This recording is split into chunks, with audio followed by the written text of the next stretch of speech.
Another boy in jail, another girl pregnant, another high school dropout, another unasked question. We're all like, we knew that was gonna happen. But if that's the case, why did we let it happen? What did we ever do? Did we ever put ourselves in their shoes? Did we ever stop and think, what if that was me? We saw the direction, but we never once asked the question, if that was me, would I want people to see me? Not who I am now, a face in the crowd, a kid who talks too loud, never sits down, always acting out, being the clown. Now I won't turn around and change. I'm going in a direction, I'm set in, locked in, guns loaded, bullets cocked in, warden waiting for me to clock in. We gave up without ever trying. It's like swearing to tell the truth, but at the same time lying. We're all thinking that girl gonna be pregnant, but there ain't no Lego my ego childhood for these kiddos here. We need to drop the ego, cause the Legos we play with growing up for some were bullet casings in the butts of cigarillos. Many of these kids never even had two married parents, and statistically, when it comes to poverty, that makes a difference. Because they didn't have that working 9 to 5, because it's hard to have that when your dad is always packing a 9 or caught in the line of a 9 locked up for a time. Single mom scraping by with 5 kids, and we're over here in our nice houses, judging the way they live. Growing up hearing gunshots, pop, pop, bodies drop. No, this isn't an American problem, it's a human problem. Kids growing up in the barrios want a better life, cross the border, no sorry bro, catch you with amigo, yeah, cardio, lock you up, send you home, bye Mario. We build a wall so tall because all are not welcome. Ironically, the Statue of Liberty says the opposite, but I reckon the point is that we speak English here, E-N-G-L-I-S-H, and I can tell that you shouldn't be here just by the complexion of your face. Well, hold up, we don't even have an official language. And have you heard these kids' stories? Seen their anguish? You think they're here just cause, or they have a just cause because they're just hoping for a better life. And that's what America's all about, right? You think I'm preaching to the choir? No, I'm really just preaching to me. Because the things I just described are the things I daily see. You see, I'm a teacher, or some might say an educator, but I had it all wrong thinking I was a savior when I was just another perpetuator.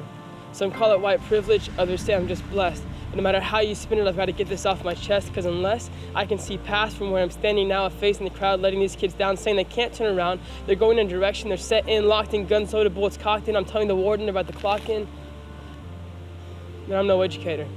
I'm just another perpetuator, reaching for the brakes of racism but hitting the accelerator. These kids deserve more than for us to see them as who they are today, but who they could be.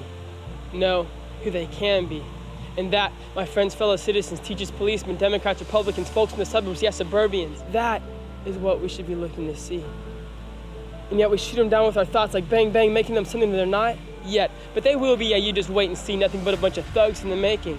But with that mindset, we're the ones doing the shaping, perpetuating racism and bias through stereotyping.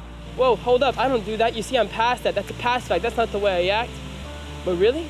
Ask yourself, what did you see when you saw that kid walking down the street on the street you avoid stepping on with your own feet? While we're rolling by, why are we always so shy? You see, each time we lock those doors and hit that accelerator, we're proving that we're just another perpetuator.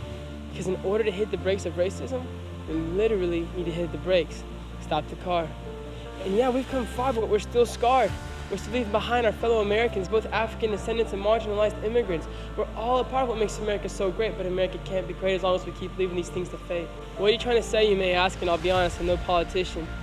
Because really, at the end of the day, I'm just someone that hopes to make a difference. And I've come to see that in order to be efficient and bring about something different, voting for a deficient politician isn't beneficent, it's insufficient. Because the difference doesn't start in Washington, D.C. The real difference has to start in you and in me. So next time you see that boy or girl walking down the street, I encourage you to try and accomplish this single feat. Don't stop at recognizing their direction, but ask the question. If that was me, would I want people to see me?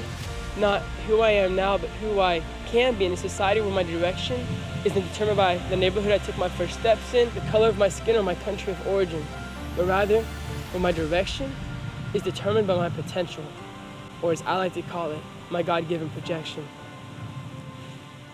Change your thinking and step in their shoes. Because if we don't, they're the ones who lose.